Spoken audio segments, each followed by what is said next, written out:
8,02,568 மாணவ மாணவிகள் எழுத இருந்த நிலையில் 11,430 மாணவர்கள் ஆப்சென்ட் என்று தகவல் கிடைத்திருக்கிறது. தமிழ் உள்ளிட்ட மொழிப்பாட தேர்வு நாளிலேயே ஆப்சென்ட் ஆகியிருக்கின்றனர். கூடுதல் விவரங்களை செய்தியாளர் பாண்டியராஜன் வழங்க கேட்கலாம். பாண்டியராஜன், வணக்கம். விவரங்களை பதிவு பண்ணலாம். தமிழகம் முழுவதும் இன்று 12ஆம் வகுப்பு மாணவர்களுக்கான பொதுத் தேர்வு தொடங்கி இருக்கிறது.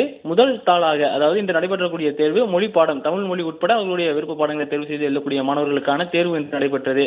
தமிழகம் மற்றும் புதுச்சேரியை சேர்த்து மொத்தமாக 8,21,057 மாணவர்கள், தனித்தேர்வர்கள் மற்றும் பள்ளிகளில் இருந்து எழுதக்கூடியவர்கள், சிறையில் இருந்து எழுதக்கூடிய மாணவர்கள் என 8,20,000 மேற்பட்டோர் இருந்தார்கள். தமிழகத்தில் மட்டும் இன்று தேர்வு எழுதக்கூடியவர்களுடைய எண்ணிக்கை 8,02,000 இருந்திருக்கிறது.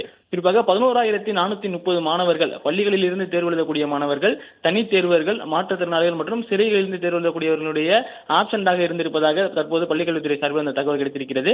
தமிழகம் முழுவதும் இருக்கக்கூடிய பள்ளிகளில் இருந்து தேர்வு எழுதக்கூடிய அந்த மாணவர்களுடைய ஆப்சென்ட் விவரங்கள் தற்போது வெளியாகி இருக்கிறது.